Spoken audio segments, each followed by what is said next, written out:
Welcome to Try to Thrive, the podcast where passion meets endurance and every finish line is just the beginning. We're here to inspire, challenge, and share our journey through swim, bike, run, and beyond. Welcome to another episode, this time with Piotr Hydzik, former triathlete for the national youth team of Poland and founder of TriWise, a Krakow-based triathlon team. If you are interested to get insights from a triathlon coach who works for many years together with age groupers and is a specialist in swimming, and especially in swimming technique, then stay tuned and let's dive in together. Hello and welcome to another episode of Try to Thrive. Today I'm here not with Chris, but with Piotr Hydzik. Yeah. He is a triathlon coach, founder of TriWise, a club based in Krakow where we are just now. And he's an absolute specialist when it comes to swimming. Hi, Piotr. Hi, Dennis. Nice to see you in that conditions. I think we'll have a great conversation. Yeah, I'm sure too. And we know each other already very well because you were one of the people that taught me swimming. Yeah, that's great. He's a great guy and swims and swim much better than we meet. And I think it will be great journey for Dennis. Both in triathlon and in swimming. Thank you for some positive talk about me in the beginning. But today you are the star of this episode, and I know that you are already for over 10 years a triathlon coach. You have your triathlon club. You helped so many different people already in triathlon.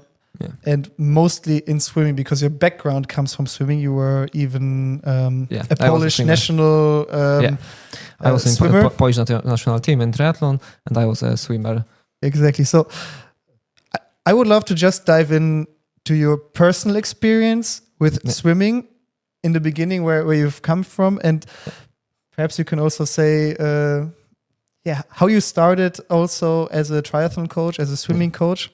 Okay, so I will briefly tell my story. So I was really lucky because when I was 7 years old, in my town Wadowice, the swimming pool was built. When I came to first class, I have where to swim, and I think this is the most important part in my swimming career. Very helpful for swimming. Yeah, and that's why I started swimming, because I have great conditions, and because there was in beginning of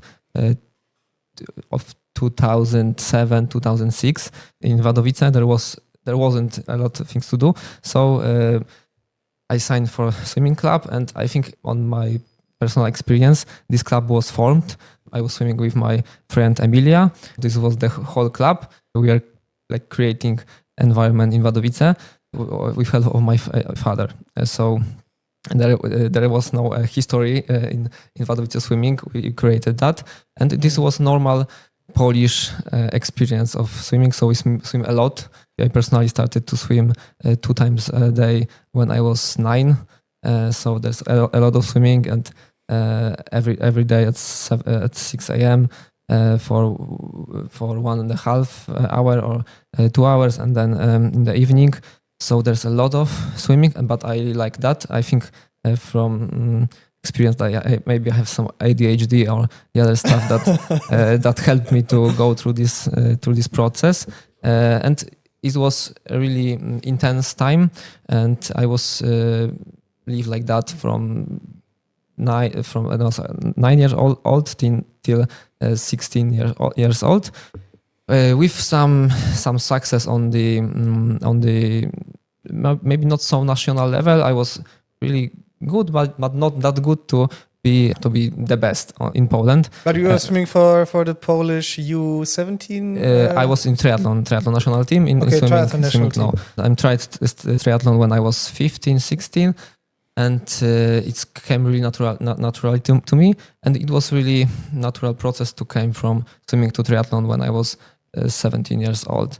And because I have a swimming background and I run really fast from the beginning, the progress came really fast, and came to national team when I was 18 in the end of high school.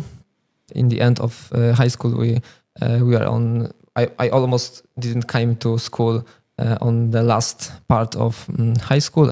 There was a time when I'm just meet the expectations to be in national team, but then I saw that this is not the life that I really wanted, and really, and in this 1 year, and when I was in national team, I ended the triathlon career because I cannot saw the opportunities to live. From triathlon. To live a life. To live a life from triathlon. So I have like really short but intense career in triathlon, and then really fast started to teaching people. And first swimming or straight to triathlon? First swimming, and it really came naturally to me, and I get a good feedback, and it came out that maybe it's my talent to educate people. So it's like really fast from there to now. I really love the coaching. I have like 10 years of experience because I started early, and right now we have like a team for about 11 coaches and teach a lot of people to swim. I have as well the sports psychology studies. I'm currently making the master in psychology, so this is as well part of my really interesting field, like to connect the psychology with coaching, and these 10 years was really great. We creating some kind of environment for our athletes, and there is a lot of stories to tell. We could say that you are a person with many talents, and you say you left as an active athlete 10 years ago, but at the end you didn't leave triathlon at all because you stayed. Yeah, I stayed, but from the made a living out of it at the end. I made a living, and this was this was great to make a living of triathlon and I think active lifestyle. As we know, swimming, I believe it's your best discipline. For sure, you're good at all the disciplines, and you're a triathlon coach. Yeah. But I know you as the swim coach. Yeah, and I would like to talk in the beginning about the topic of swimming. So, as you said, there are a lot of success stories, perhaps stories that didn't end with success. My first question for you is, in the past 10 years, you met so many people that started triathlon, started swimming. What are the common mistakes people make that stops them from being successful? And perhaps you can tell us also a story, like maybe a success story or a story of failure. I think the most, we need to make some goals for triathlon. And as we are talking about amateur sport, we need to talk about amateur sport. And amateur sport is for us all about health and good living. And when and that's why we are not creating some success propaganda, because there is a lot of people who, like, for example, if I will make some social media post that I'm a great swimmer and I have like 7 years of break, but then came back and didn't swim for 7 years and now swim like charm. But I was a swimmer. So that's why we came from different backgrounds, and there's a lot of people who came from different backgrounds than the swimming, but it have impacts then on their technique and they feeling, how they feel their body. So I think the most important goal for us is to make swimming enjoyable and to make fun and to like to swim.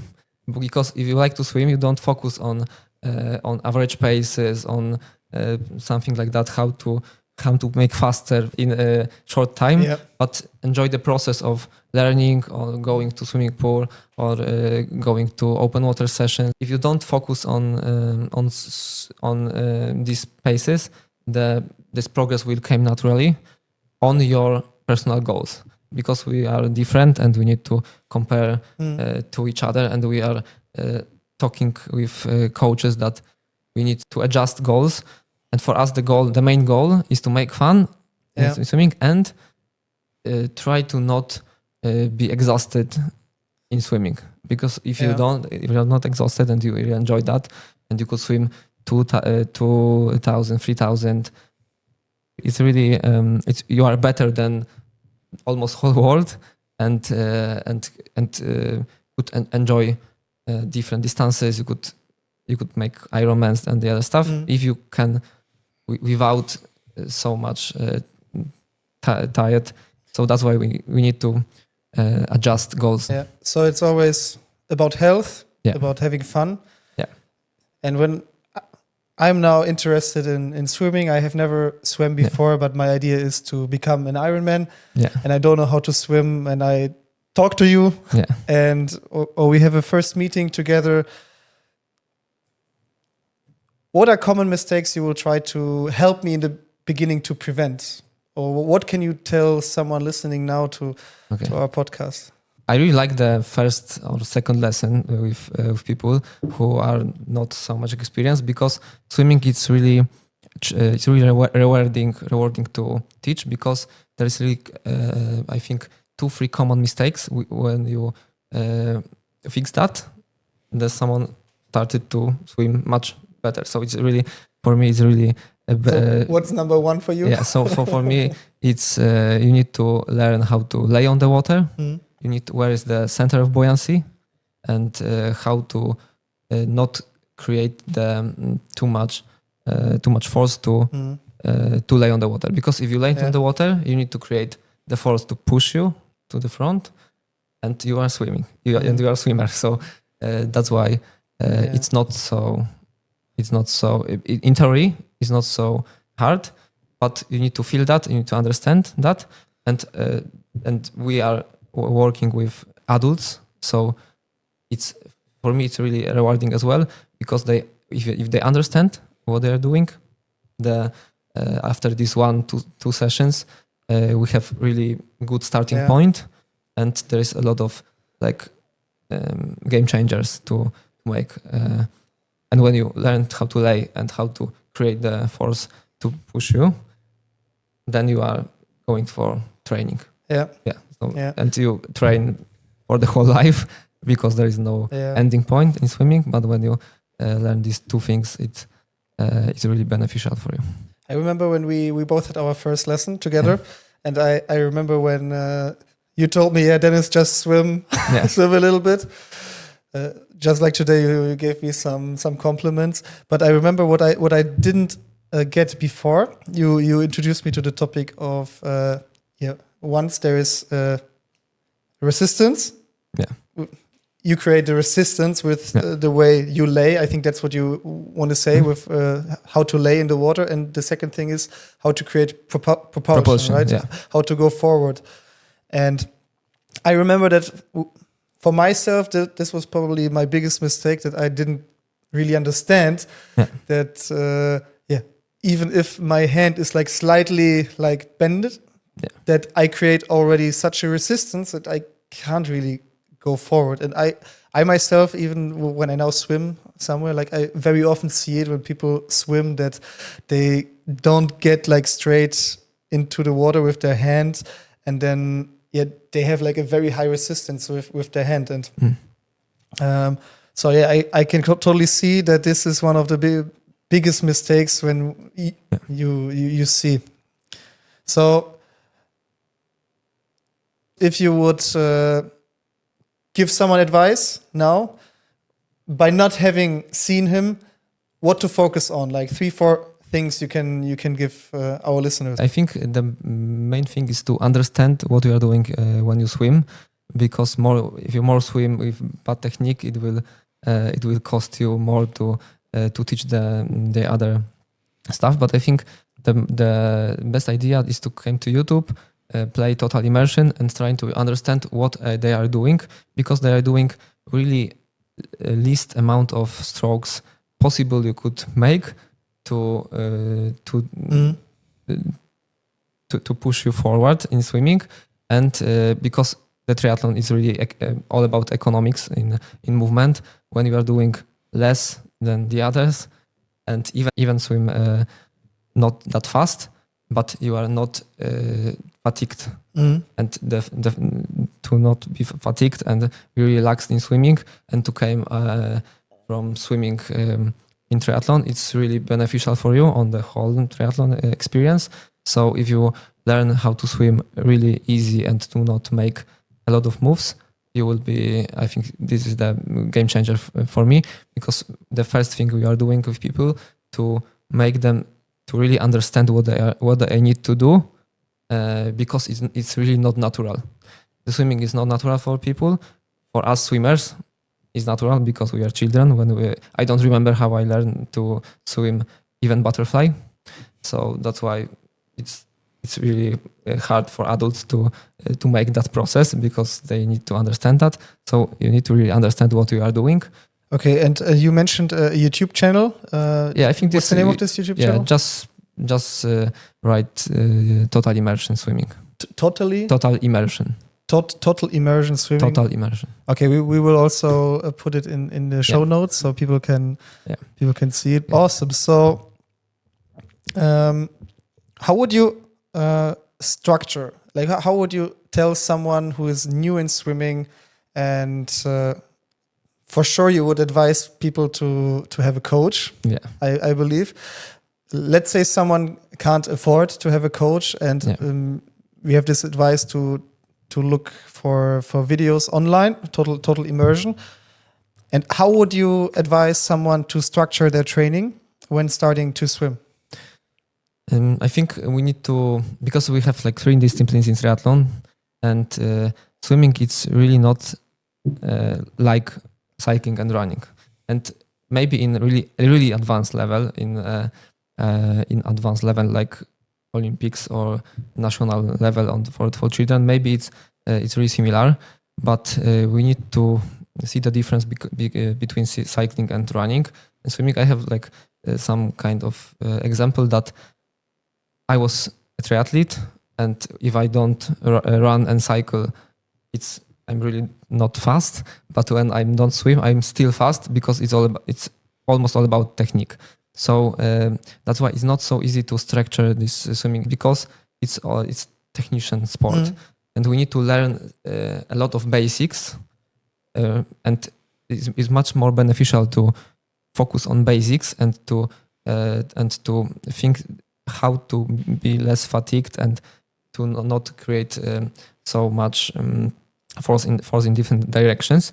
So for I think 1 to 3 years to swim really relaxed 145 per 100 meter, it's still all about basics, technique, and you don't need to make really hard stuff, but only focus on short 50s, 100, maybe 200, and the amount of swim which you could control and feel really relaxed in this length, because when you started to structure and to think about this like cycling and running and make some intervals, you will be much more fatigued, but the result is not so good. So that's why I think in the really advanced level you could structure this much more advanced, but for almost everyone, like in amateur swimming, you need to have fun. You need to like swim easy, to see how you improve just by because your body are adapting to this to swimming, because it's not natural for humans. Swimming is not natural. Yeah. We don't have some rotation in our shoulders, so it's taking time for your body to adapt to this stroke, and it's for humans it's still counterintuitive, because we are doing stuff that is not for our brain. It's not logical, because the physics in water is not working the same as on land, right? Yeah, and on land. So that's why there's a lot of things going on in your head, and you need to prepare that even if you are think and you're trying to understand that, swimming it's really it could be frustrating, and you need to you need to prepare for that. It's normal, and that's why on every level, and we even have a lot of guys who swim 29, 28, 30 minutes in half Ironman. It's still all about making it easy to not burn on swimming too much. So that's why you need to love how to swim. If you are going to swim and to meditate, to spend good time, you will still be better than if you structure too much and think about these numbers and the other stuff. You need to enjoy swimming. Yeah. So what I take from your answer is that focus more on the technique, not so much on endurance. Other than in cycling and running, don't structure your training based on numbers. That okay, now I try to be faster and faster and faster. Focus more on the basics. Try to improve slowly, and perhaps what I also understand from this, don't have too short breaks if you're an amateur. Focus more on swimming, like more effortlessly, having the 100 meters and then taking a break, perhaps a longer break, and then focus again on your technique and on the basics and less on swimming fast. Yeah, I think it's what you said. It's great for people who are really in the beginning. So if you are much more advanced, you could structure it more. But when you talk about like some like basic and how when you started and when you swim 150, 155 per 100 meters, it's much better to focus on technique. And if you like to swim, you will swim more, and you will build endurance. And how much time you would advise for someone new to spend in the pool per week and per training session? And how many meters? I mean, it depends on the pace, of course, but it really depends. I think if you don't have time, it's great to be maybe once a week on the swimming pool. I think the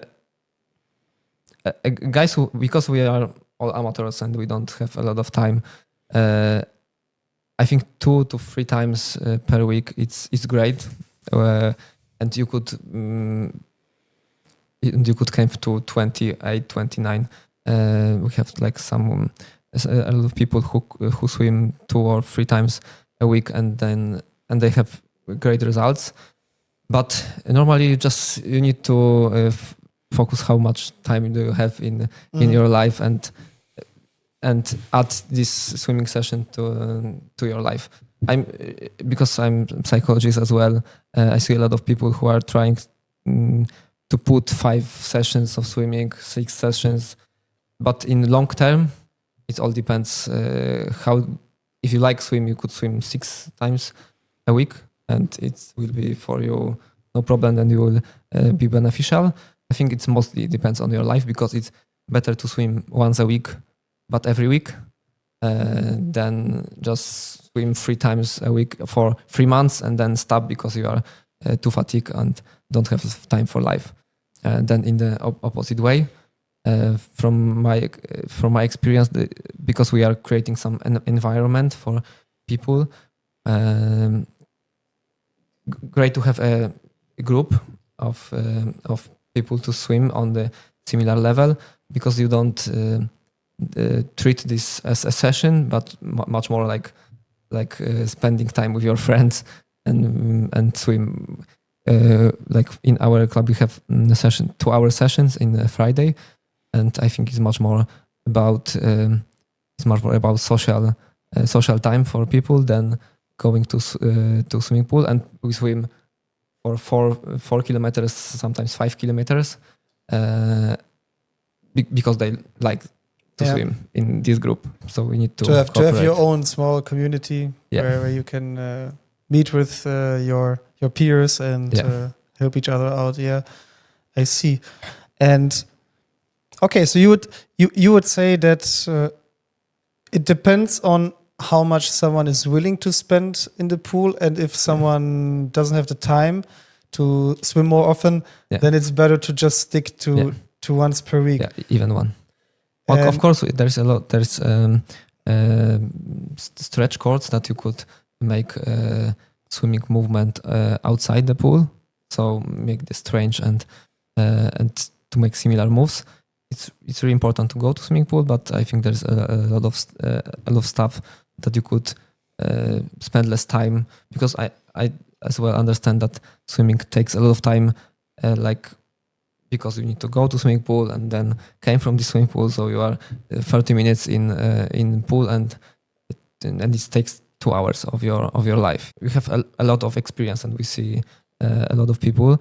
So what we are advising from last 2-3 years is to go to your physiotherapist or to make some mobility if you are not naturally flexible and you are not from the background. So that's why you are not flexible. It's really beneficial for you to work on mobility, and this is really hard stuff to do, because if you are 40, 50 years old, to make your shoulders more flexible, it's really hard stuff, and you need to prepare for long time process. So this is as well our advice, because we have a lot of people who swim really nice, and there's everything all great, but this flexibility and this mobility is some kind of stopping point to go further. Yeah. And what parts usually are the unflexible points of people? I think the shoulders is really hard to make a good propulsion, and if you don't have shoulder rotation, even if you swim 6 times a week, if you don't have ability to make good move, it will not work. It will not help, you think? Yeah. Do you think that if you swim, let's say 6 times per week, and someone would focus on the technique and not on the endurance part of it, do you think it will be beneficial to focus or to swim 6 times per week over 3 months? And will it be big of a difference as if I only swim twice per week or once per week? If you swim 6 times a week, it's a really big commitment. So it really depends on your background, when you are coming from, and we have a lot of factors.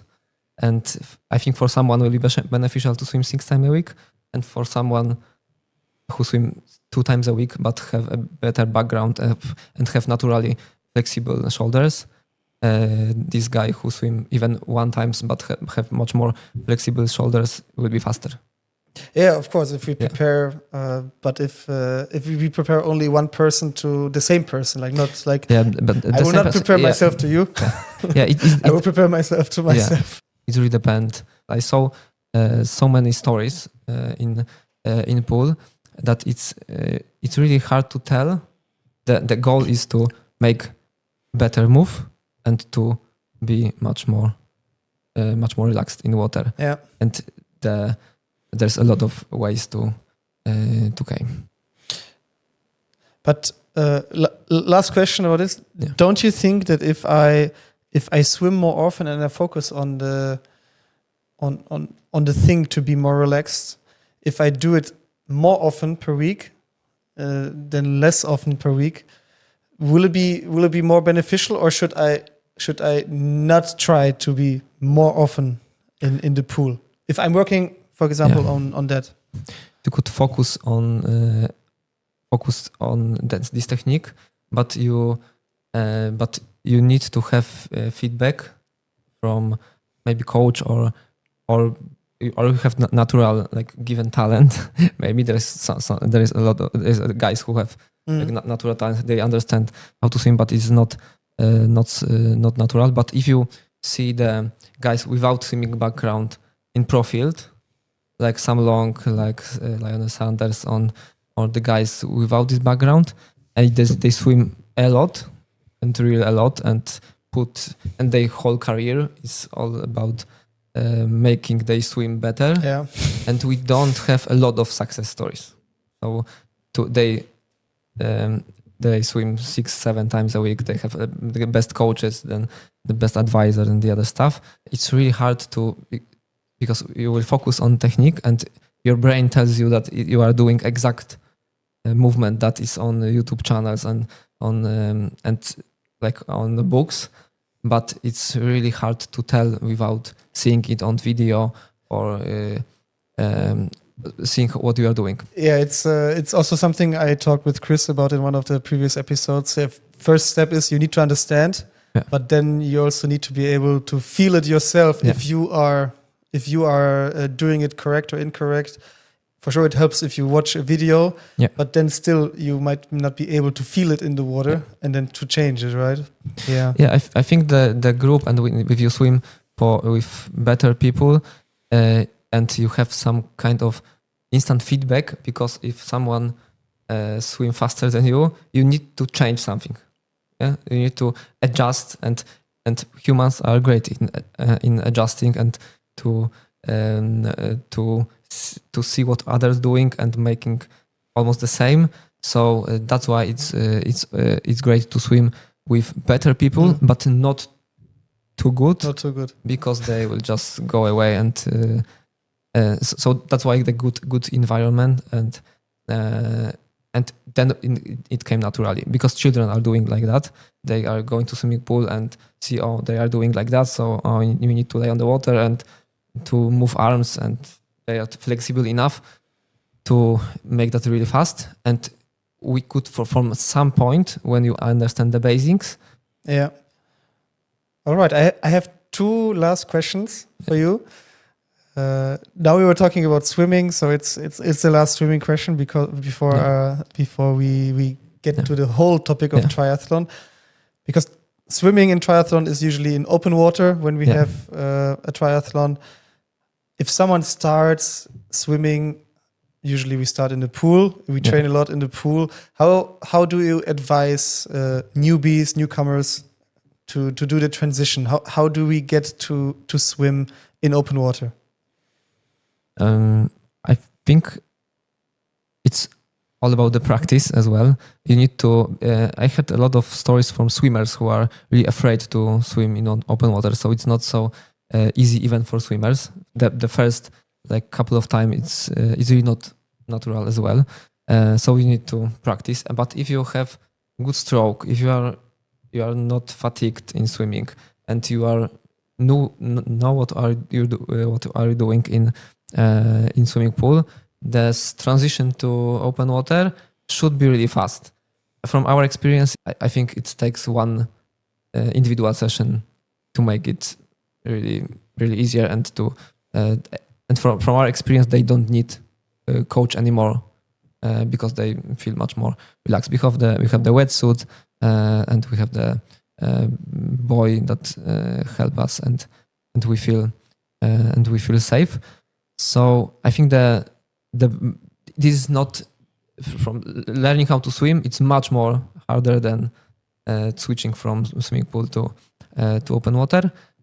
As well, we are making some group sessions for open water swimming, and it's really beneficial for people because you don't focus on this water and you don't see anything. Just focus on the other guys and just swim. Yeah, so that's why I think this is my recommendation, to swim with your buddy or on the group, because you will not focus on stuff that it could be scary. Yeah, I was swimming a lot I was swimming in open water, so I know that it could be scary.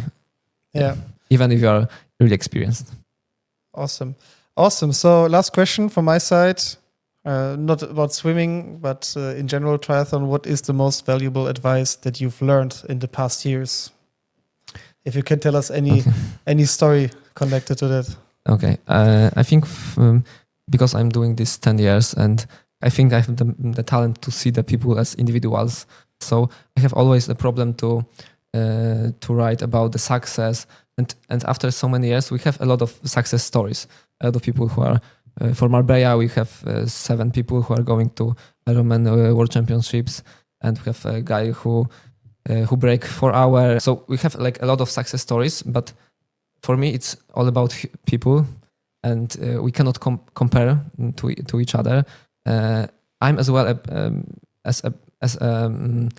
I was a professional athlete, so I don't need to put a lot of effort to be good in triathlon. So it's not depend on my work now, it depends on the work previous. So that's why this comparison for me is doesn't make sense. And I think is the drive for me to be a triathlon coach. Is like if you train, your longevity could be longer.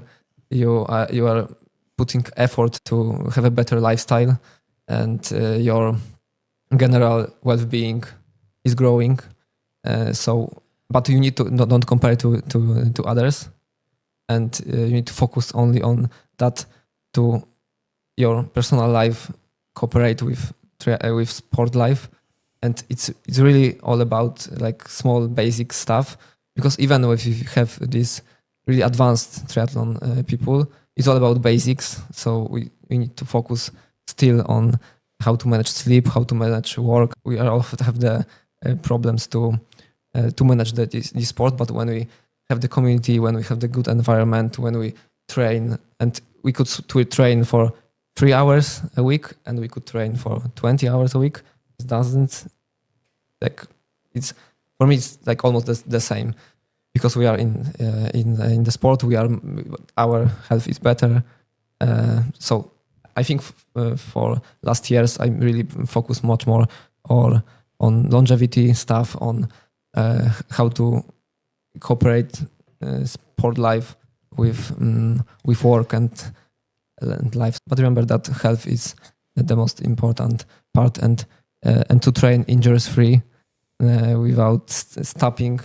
It's so many great stories, and that's why I love that job, because I know a lot of people, not a lot of people, and don't see them as athletes only, but they whole people, and you could make like 3:40 in half Ironman and be not happy, and make 6:30 or 7 hours, and this was the great experience in your life. So what you said, it's also something that resonates a lot with me, and also what the philosophy of Chris Chris and myself is, that we should not compare ourselves with other people.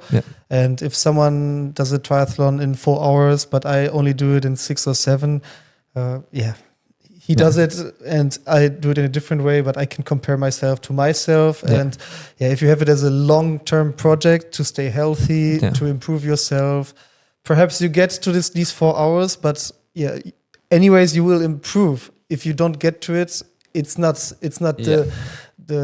doesn't need to be the main goal. You can just improve yourself slowly, steadily, and you will be healthy. And that's also something which I personally much like with your philosophy and with the philosophy of TriWise. And I would like to give all our listeners also the possibility to get to know how to get in contact with you. How is the best way to contact you, to work together with you? If you can say a few words about that. So we have the site triwise.pl. As well, we have the social media, Facebook and Instagram. What you said, the best way to contact you for someone interested, would it be through Instagram, Facebook? Instagram, Facebook. So Facebook, or send you an email. triwise@gmail.com. We will also put your webpage and also the link to your Instagram, your Facebook, so people can contact you there.